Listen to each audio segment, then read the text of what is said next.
Ladies and gentlemen, in this RedGamingTech.com video we're going to be discussing recent comments from Don Mattrick as he was talking on Bloomberg discussing Microsoft's decision to price the Xbox One at $499 US.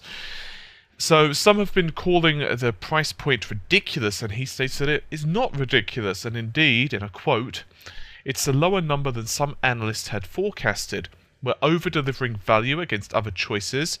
I think customers can get any modern product these days you look at. $499 isn't a ridiculous price point. We're delivering thousands of dollars of value to people, so I think they're going to love it when they use it.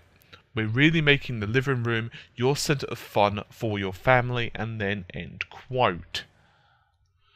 So, obviously the Xbox One is the most expensive console. Now, to be fair to Microsoft, the PS4, you obviously don't get the Eye bundled in with it. However, all the rest of the specifications are basically the same. In fact, of course, the PS4 has slightly more GPU power, actually has significantly more GPU power. Of course, the Xbox One does have the cloud, but obviously some of that is going to be paid for by the Xbox Live Gold subscription.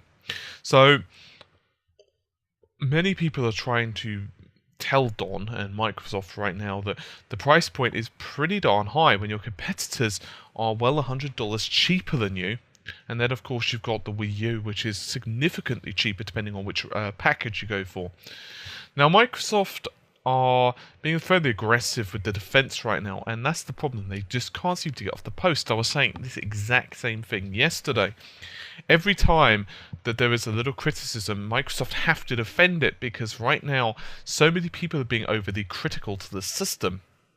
In various polls that I've been seeing, and obviously these are not indicative of final results, we're seeing the PlayStation 4 at like 74% people are likely to get it who are voting in the poll, whereas the Xbox One is suffering at like the 12 to 14%. Now, obviously others are like saying that they're not going to buy either console, that they're intended to buy both or whatever. That kind of takes up the remainder. And obviously you're seeing news consistently right now about the Amazon pre-orders, various other independent retail shops and so forth as well, all pointing out that the Xbox One is losing quite substantially ground simply because of the PS4. The PS4 announcements just seem to dwarf the Xbox. And as I've been saying, it's kind of sad really, because Microsoft really just cannot get off the stumbling blocks. I think one of the issues that Microsoft are having is that they don't really understand that people just don't want a lot of the services they are pushing. They're really pushing this, we are the center of your living room. The problem is many people just don't give a rat's ass about that, as I've said in previous videos, and they really just want the games, and therefore Sony are offering a cheaper machine, which is more than capable than the Xbox, and honestly, if you're just into games, it's very hard to justify the $499 price point of the Xbox. Obviously, if you want all the entertainment features, then the Xbox One is certainly good value. The problem is, if you're not really that hardcore into games, you're really going to want to pay that amount just to be able to stream movies and so forth. It's a very difficult sell for Microsoft right now, and I think the polls are showing that.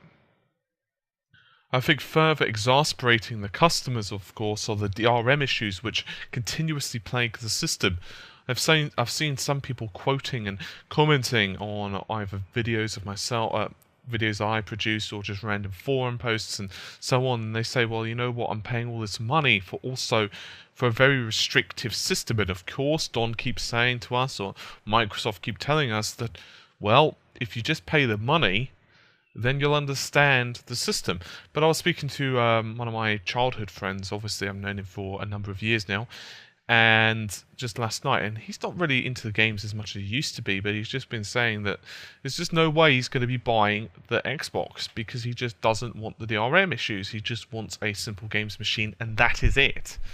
That's all he wants. He just wants to be able to, when he's done with work, when he's back home, he just wants to be able to de-stress and do whatever the hell he wants. And of course, Microsoft right now are having other issues as well, because recently in the news you've had comments from people in the military, foreign aid workers, and other people who don't really have good internet access, and they're also commenting, of course, on these DRM issues. So all of this stuff is continuously giving them negative press, and this is one of the reasons that Don and Microsoft generally continuously have to defend their position. Anyway, I think that's just about it for this particular video. Hopefully you've enjoyed it. I will see you soon. Take care and bye for now.